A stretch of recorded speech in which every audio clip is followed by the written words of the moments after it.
Olá, meus queridos irmãos. Que prazer estar aqui, especialmente no início deste novo ano, 2024.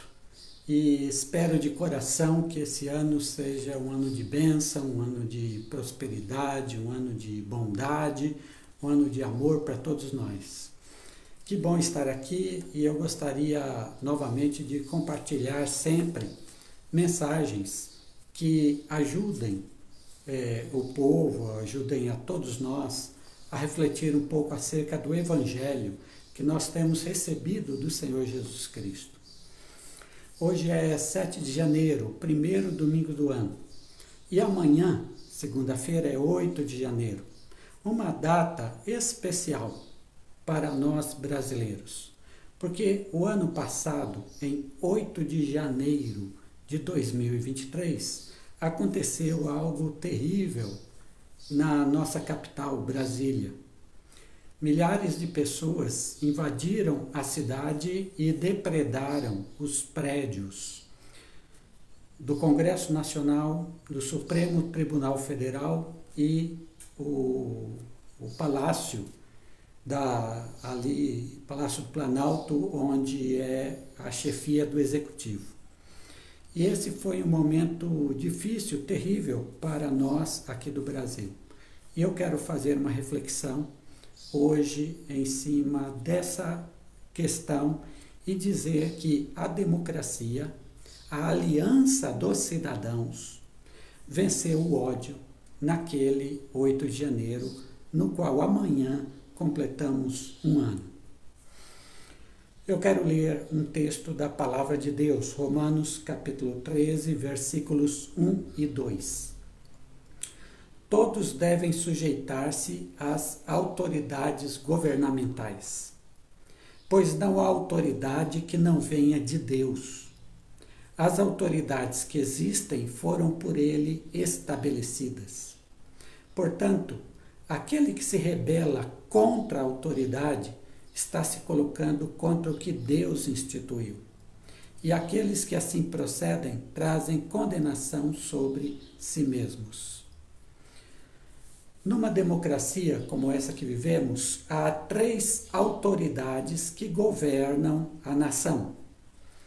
O legislativo, que faz as leis, o executivo, que cumpre as leis e governa de um modo geral o povo, e o judiciário, que julga quando há pendências acerca das leis. Todos esses poderes, legislativo, executivo e judiciário, estão submetidos a uma Constituição. E a lei maior, a lei que está acima desses poderes, se chama Constituição da República Federativa do Brasil. É a nossa Constituição de 1988. Em 8 de janeiro de 2023, o presidente já era o senhor Luiz Inácio Lula da Silva. Ele tomou posse no dia 1º de janeiro, através de eleições limpas, corretas, com as urnas eletrônicas. E o verso 1 diz que as autoridades foram estabelecidas por Deus. Numa democracia, quem elege o presidente é o povo, através do voto. Lula já era presidente da República, ele era a autoridade que Deus designou para este país.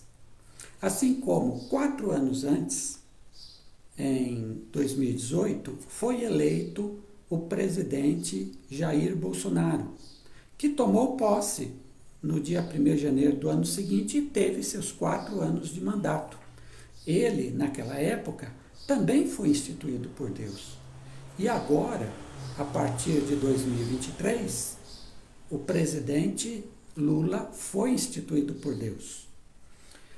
Mas, naquele dia, 8 de janeiro, milhares de pessoas invadiram e depredaram os 3 prédios que representam a autoridade brasileira.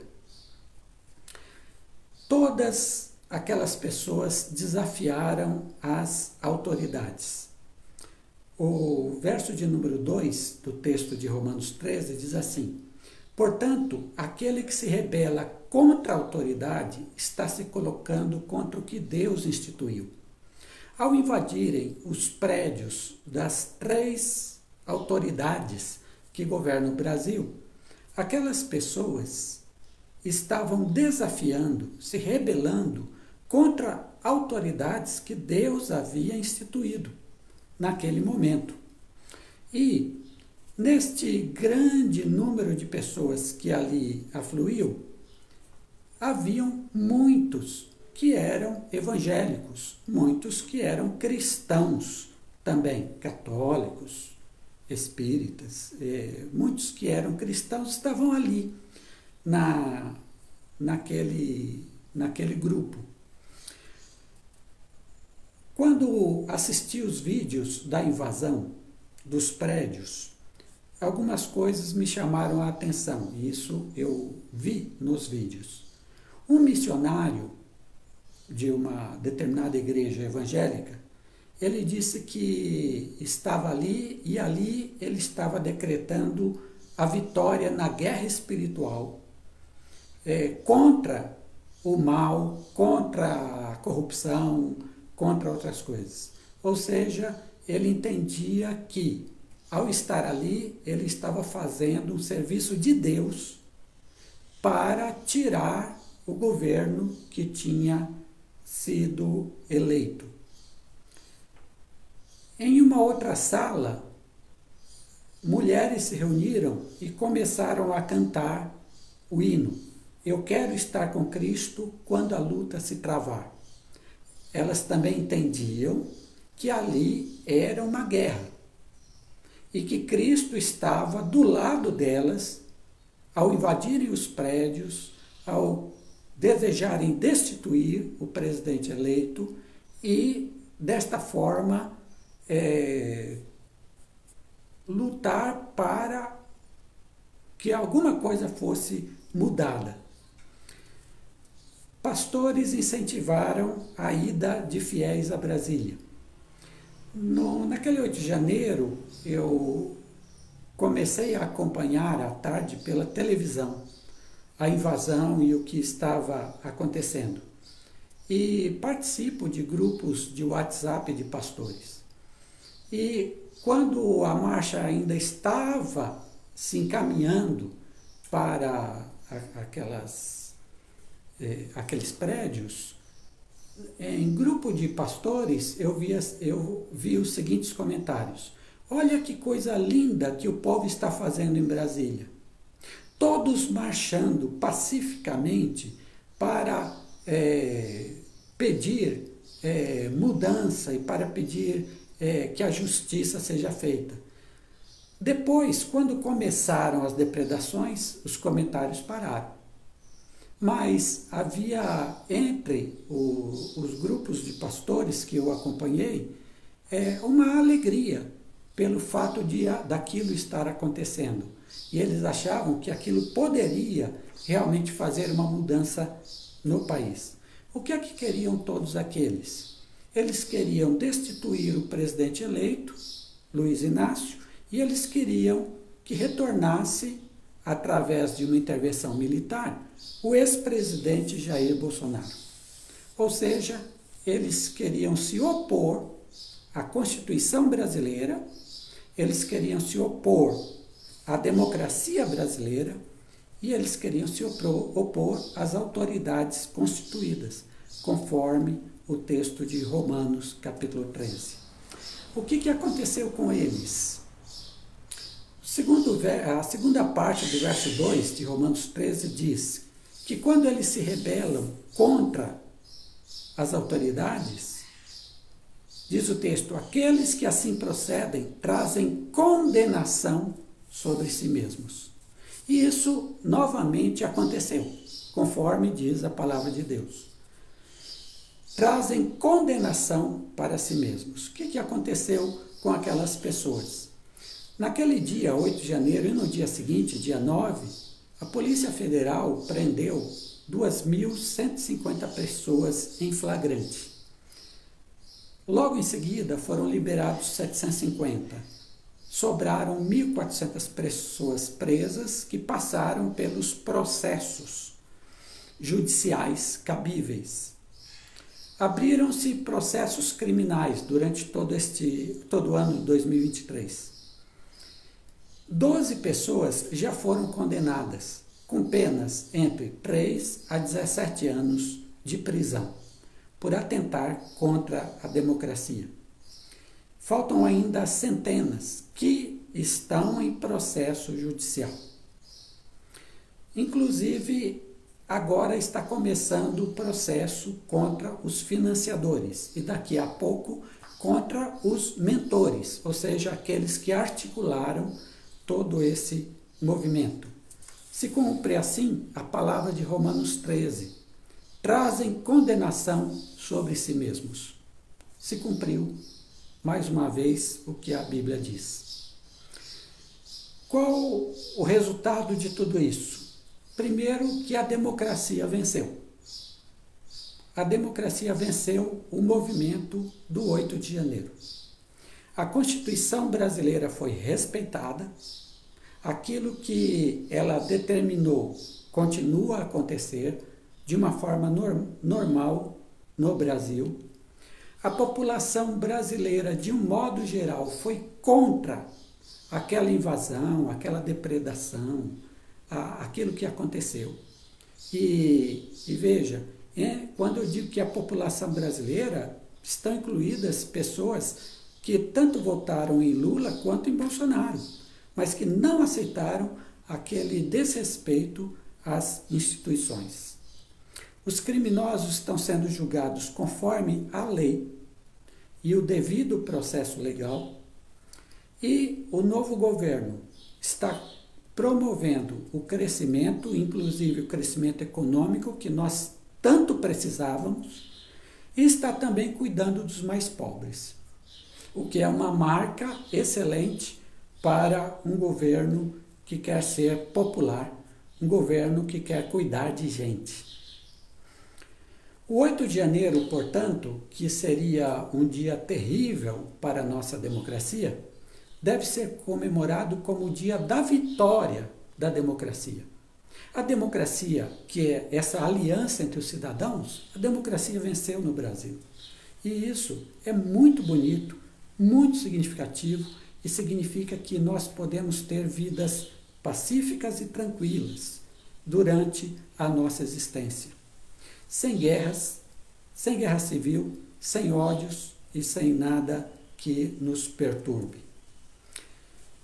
Acerca da democracia, Winston Churchill, um estadista inglês, vencedor da Segunda Guerra Mundial contra o nazismo, teria dito que a democracia é a pior forma de governo, à exceção de todas as outras.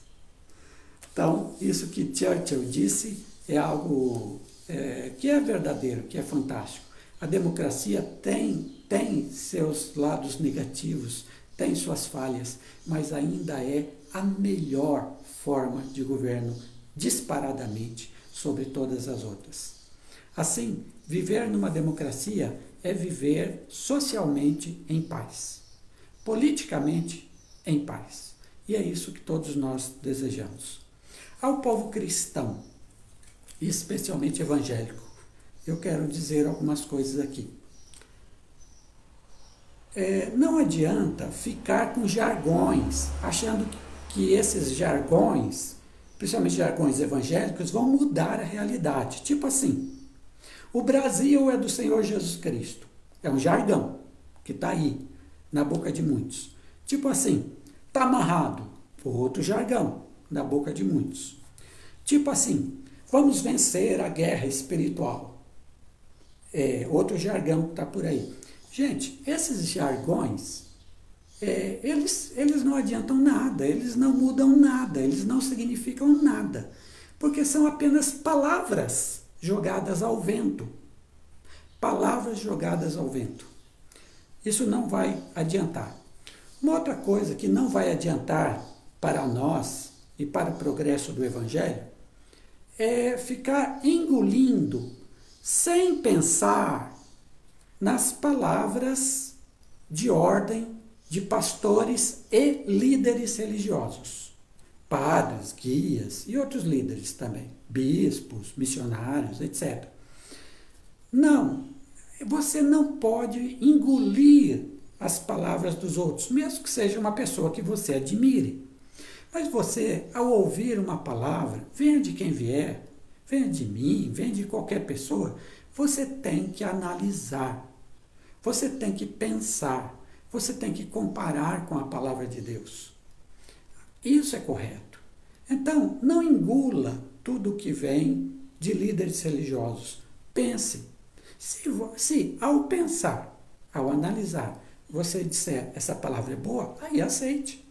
Se você, ao analisar, disser esta palavra é ruim, rejeite. Deixe para lá. Então, isso é muito importante.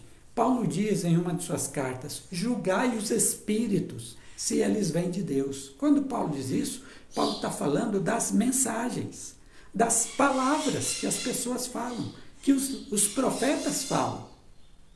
Aqueles que trazem a palavra de Deus falam. Paulo diz que a gente deve julgar as palavras. E é isso que a gente deve fazer. O que adianta então? Essas duas coisas que eu falei não adianta. O que adianta? Adianta nós sermos Jesus para a nossa geração. O Evangelho não é ficar falando palavras ao léu. O Evangelho é viver Jesus na nossa vida. Em relação às pessoas, é viver Jesus. E o que significa viver Jesus? Jesus proclamou um Evangelho que perdoa, um Evangelho que liberta, um Evangelho que salva, um Evangelho que dá graça às pessoas.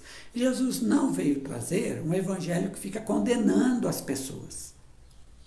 Se o Evangelho de Jesus ficasse condenando as pessoas, ele teria mandado apedrejar a mulher adúltera.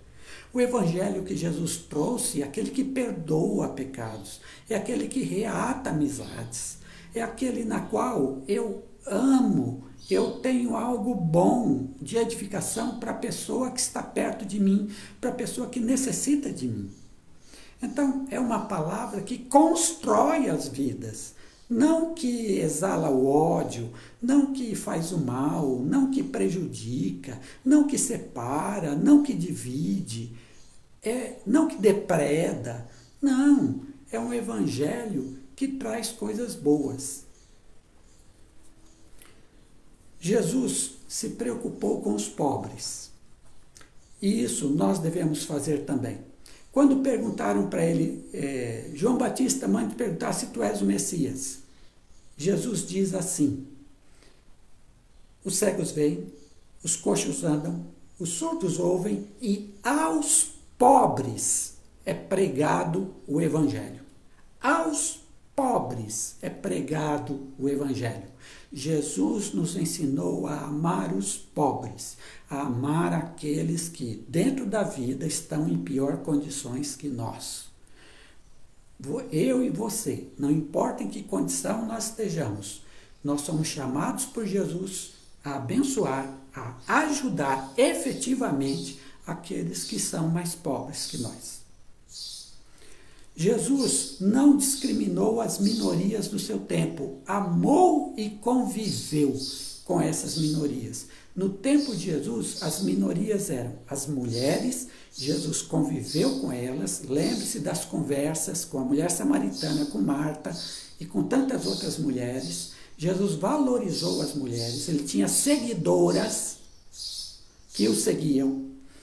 Jesus valorizou as mulheres, Jesus valorizou os publicanos e as prostitutas, que eram grupos separados, socialmente falando. Jesus comia com eles, Jesus conversava com eles, Jesus ria com eles, Jesus não tinha medo das críticas que lhe faziam, porque convivia com essa gente. Hoje nós também devemos ter a mesma atitude, ou seja, amar as minorias, amar aqueles que são discriminados pela sociedade, inclusive a sociedade cristã. Amar essas pessoas, estar com elas, nos alegrar com elas e transmitir-lhes uma palavra do Evangelho de amor, de inclusão, de que Jesus as ama profundamente. Jesus veio para servir a todos. O Filho do Homem não veio para ser servido, mas para servir. Ele lavou os pés dos seus apóstolos, assim como faria um escravo. Ele fez, voluntariamente. Eu e você também somos chamados a servir a Jesus. Jesus disse que amar a Deus sobre todas as coisas e ao próximo como a nós mesmos é o resumo de toda a Escritura. É o objetivo de toda a Escritura. Amemos a Deus nesse ano 2024, acima de todas as coisas, e amemos ao próximo como a nós mesmos. Que esse ano seja assim para você. Que você seja Jesus, aonde você viver, na sua família, no seu trabalho, na sua escola, na sua vizinhança, na sua cidade, na sua igreja, que você seja Jesus para todos eles. E que a graça de Deus lhe acompanhe, a fim de que Cristo seja formado em você. E Cristo sendo formado em você é a esperança da glória. Que Deus lhe abençoe. Feliz 2024.